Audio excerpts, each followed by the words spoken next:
waxa uu ahaa sarkaal ku-xigeen ka tirsan ciidamada booliiska.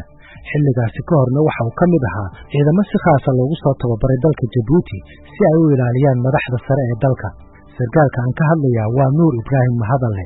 waxa uu ahaa nin hadda ka hor ay qabteen ururka Al-Shabaab kadibna ay sii daayeen. bishii Juulaay ee sanadkii hore ayaa laga ceyriyay ciidamada booliiska Soomaaliya kadib markii lagu helay inuu qorigiisa lunsaday.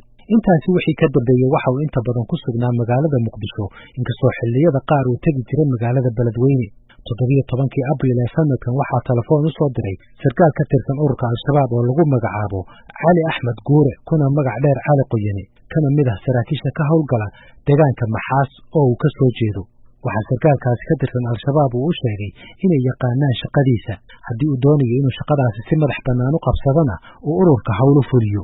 markii aqbalaad laga helay waxaa loo sheegay halka uu tegayo iyo alaabta uu soo qaadayo oo saarnaa baabuur loo tilmaamay halka uu ka joogo magaalada Beledweyne. waxaa loo sheegay inuu alaabtaasi ka qaado Beledweyne oo uu geeyo magaalada Maxaas, isaga oo boorso ku wareejiyey alaabtii uu waday oo ku jirtay gasac kuwa caana booraha lagu keeno ah. agabka ku jiray gasacana waxa uu ahaa qarax. waxaa loo sheegay in marka uu tago magaalada Maxaas uu alaabtaasi ku wareejiyo mas-uulka ugu sarreeya magaalada oo ah guddoomiyaha degmada Maxaas, Sheekh Cabdiraxmaan Cilmi Cawaale oo ku magac dheer Afcaday. 4tii galabnimo ee 18 Abriil, Nuur Ibraahim Mahadalle waxa uu la kulmay Sheekh Cabdiraxmaan Cilmi Cawaale, guddoomiyaha degmada Maxaas. saraakiisha amnigu waxay galka baarista u sheegeen inay labadoodu isku afgarteen inaysan shirqoolka ay maleegayaan cid kale la wadaagin. Sheekh Cabdiraxmaan ayaa waxa uu ku qanciyey Nuur Ibraahim Mahadalle inuu qaraxaasi ku aaso maqaayad lagu iibiyo jaadka oo ku taalla magaalada Maxaas. waxaana uu sheegay in haddii uu qof kale u diri lahaa hawshaasi inuu qabto ay taasi fashilinayso qorshaha, sida lagu ogaaday xog waraysigii laamaha amniga.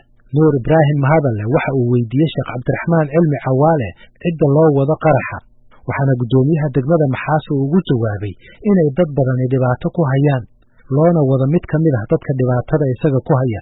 waxa uu u sheegay in dad badan ay ku kacsan yihiin. Rashiid Cusmaan Cabdi waxa uu ahaa nin firfircoon oo yaqaana sida loola macaamilo hay-adaha gargaarka.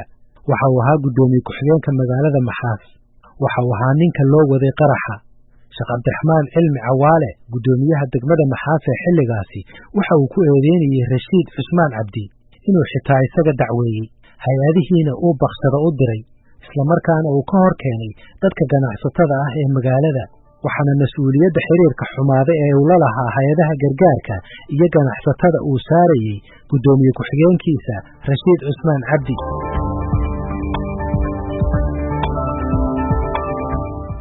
waxaa la soo gaaray 19 Abriil. waxaa bamku uu ku aasan yahay maqaayadda lagu gado jaadka ee degmada Maxaas. maqaayaddaasi waxaa lagu ballamiyey Nuur Ibraahim Mahadalle inuu ka qaato marduuf jaad ah. waxaa sidoo kale ku ballansanaa inuu yimaado Rashiid Cusmaan Cabdi, guddoomiye ku-xigeenka degmada Maxaas, oo isna ku ballansanaa halkaasi inuu ka qaato marduuf jaad ah. ma cadda ilaa haatan in Rashiid Cusmaan Cabdi shakhsiyaadka shirqoolaya ay u sheegeen inuu halkaasi ka doonto qaadka iyo inuu isagu iskiisu yimid. Nuur Ibraahim Mahadalle waxa uu gogladay maqaayadda, haddana uu ka kacay isaga oo iska dhigaya inuu soo qaadanayo sigaar iyo shaah. waxaa gogashiisii ku fadhiistay 3 nin oo uu ka mid yahay guddoomiye ku-xigeenkii degmada Maxaas, Rashiid Cusmaan Cabdi. waxaa mar keliya la maqlay qarax, kaasi oo ka kacay maqaayaddii lagu iibinayay qaadka. qaraxaasi waxaa ku dhintay guddoomiye ku-xigeenkii degmada Rashiid Cusmaan Cabdi. kadib markii qaraxaasi u dhacay, booliisku waxay bilaabeen baadhitaan. booliisku waxay sheegeen in qofkii ugu horreeyey ee ka shakiyaan uu ahaa Nuur Ibraahim Mahadalle. sababtuna waxay ahayd inuu muddo ka maqnaa magaalada Maxaas uuna dib ugu soo laabtay maalintii ka horreysay qaraxa. isla habeenkii qaraxu dhacay ayaa la qabtay Nuur Ibraahim Mahadalle. maalmo kadibna waxa uu qirtay laamaha amniga inuu lug ku lahaa shirqoolkaasi. waxaa sidoo kale uu sheegay sidii loo qorsheeyey iyo dadkii qaybta ka ahaa. bishii Juulaay ee aynu soo dhaafnay waxaa xeer ilaalinta Soomaaliya ay xireen guddoomiyihii degmada Maxaas, Sheekh Cabdiraxmaan Cilmi Cawaale. 17 bishii Oktoobar ee aynu soo dhaafnay ayaa maxkamad la soo taagay 3 eedaysane, kuwaasi oo kale ahaa Cali Axmed Guure Cali Qoyane oo ka mid ah saraakiisha Al-Shabaab ee gobolka Hiiraan, Cabdiraxmaan Cilmi Cawaale, guddoomiyihii degmada Maxaas ee xilligaasi, iyo Nuur Ibraahim Mahadalle oo hore uga tirsanaa booliiska Soomaaliya.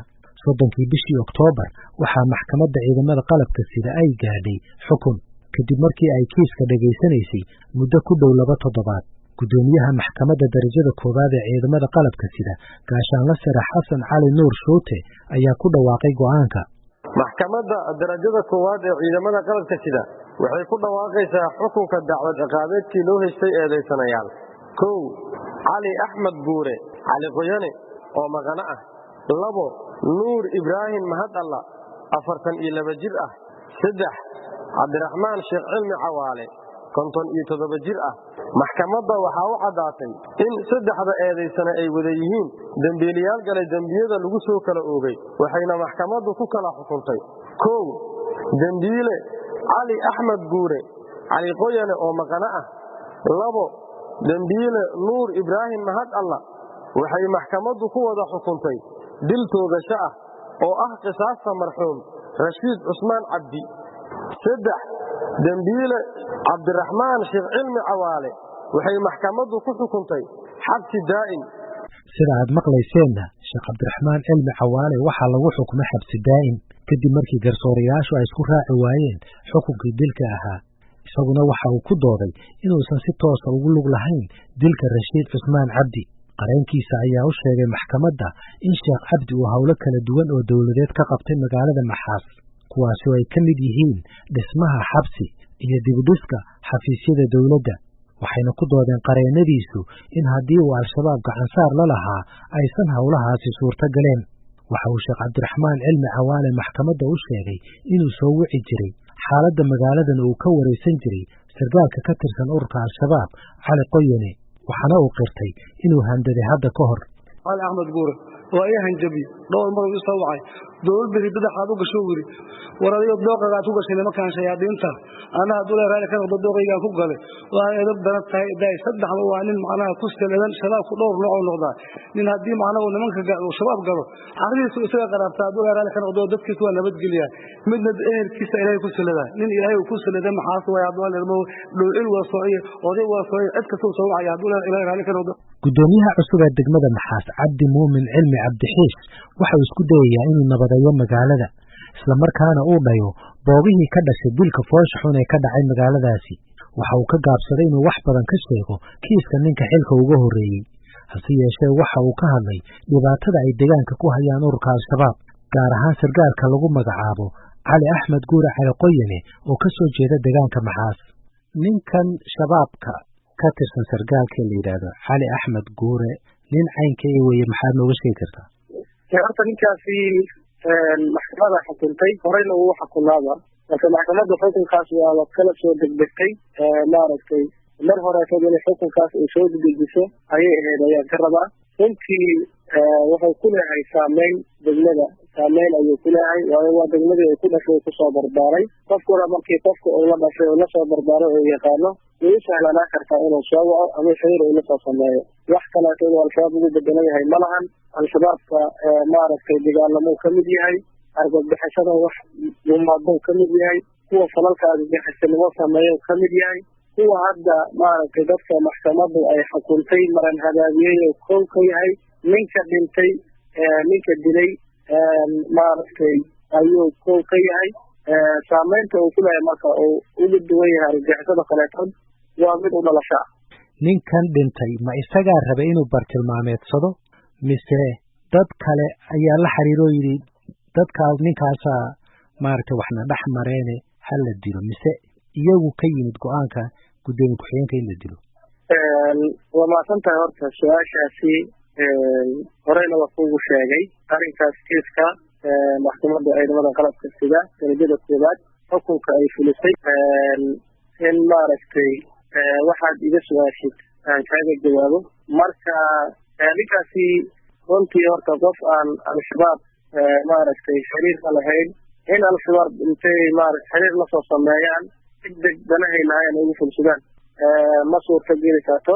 waa wax suura geli kara anigana ma ahan. qofkii degdeg ugu soo aamineen qarax in uu meel bulsho meena uu meel geliyo qof kaleeto lagu qarxiyo waa xiriir dheer oo maaragtay in badan la dhihi karo way wada xiriirayeen. taasaan ugu jawaabayaa. marka dadku way wada joogaan oo wada sheekaynayaan laakiin qalbigooda iyo waxay qabaan iyo mabaadi'dooda ilaah baa garanaya qofkii aan banaanka asuga iskeelina cid keeni kartaa ma jirto barnaamijka galka baarista waxaa u suurtageli weysay inuu xiriir la sameeyo cali axmed guure cali qoyane oo ka tirsan saraakiisha al-shabaab ee gobolka hiiraan hase yeeshee ururka al-shabaab ayaa hore u sheegtay mas-uuliyadda qaraxaasi isla maalintii uu dhacay weerarku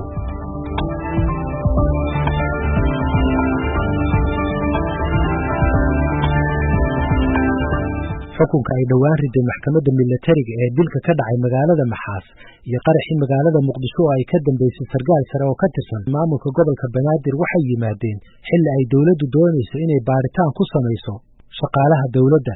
Baaritaanka shaqaalaha dawladdu ayaa sargaal ka tirsan hay'adaha amnigu ii sheegay inay bilowdeen bartamihii sanadkan ilaa haatanna ay mareen shaqaalaha qaar ka mid ah wasaaradaha dawladda sida wasaaradda shaqada iyo shaqaalaha, maaliyadda iyo gobolka Banaadir. sidoo kale waxaa sargaalkaasi amnigu ii sheegay in hay'adda nabad sugidda ee NISA ay iyaduna bilowday inay diiwaan u samayso wixii shaqaale cusub ah ee u shaqaynaya hay'adaha kala duwan ee dawladda. hase yeeshee baaritaanka waxaa la dardargeliyey kadib qaraxii ka dhacay xafiiska duqa magaalada Muqdisho 24 bishii Juulaay ee aynu soo dhaafnay, kaasi oo ugu dambeyn uu ku dhintay guddoomiyihii iyo duqii hore ee Muqdisho Cabdiraxmaan Cumar Cusmaan Injineer Yariisow. ugu dambeynna baaritaankani waxa uu wada saamayn doonaa dhammaan shaqaalaha rayidka ah ee dawladda Soomaaliya oo lagu qiyaasay 5,500 oo qof.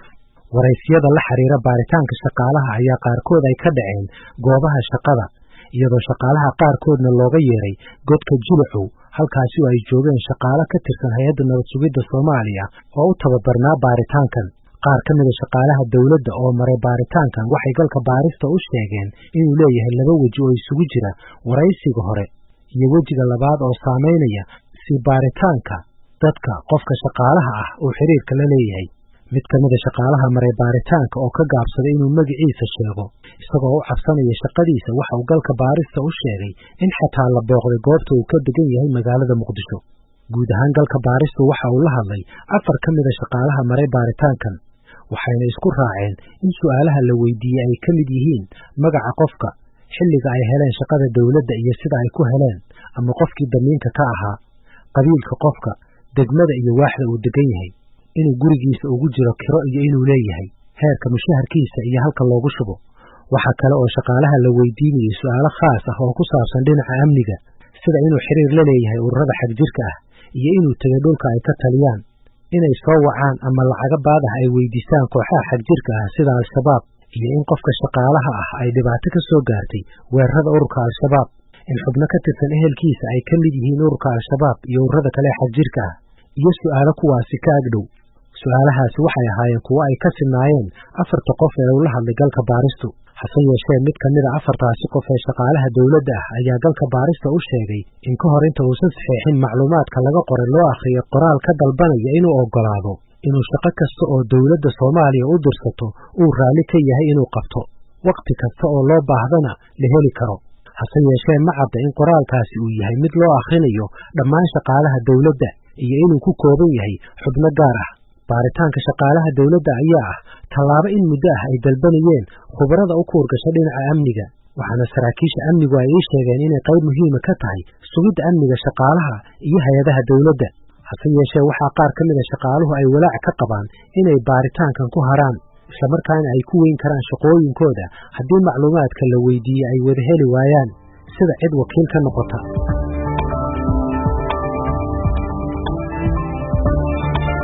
gudoomiyaha degmada Bardaale Maxamed Isaaq Caracase waxa uu ka taliyaa deegaan uu sheegay inay dhibaatada ugu weyn ku hayaan xubnaha ka tirsan ururka al-shabaab ee ka soo jeeda koonfur galbeed.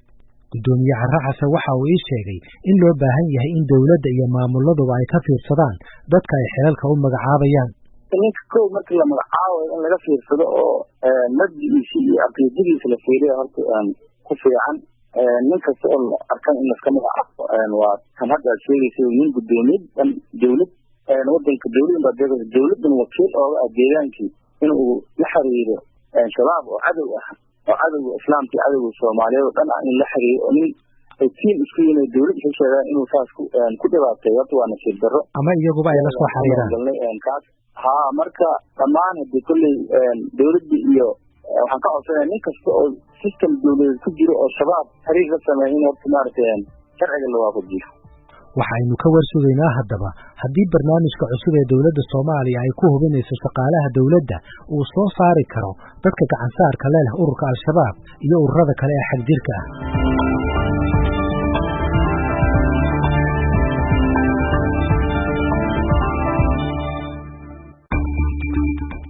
dhegaystayaal waxayga xasuusinahay inaan la xiriiray wasiirada warfaafinta iyo shaqada iyo shaqaalaha ee dowladda federaalka Soomaaliya balse iima suuragelin inaan ku qanciyo inay xilligan waraysi bixiyaan.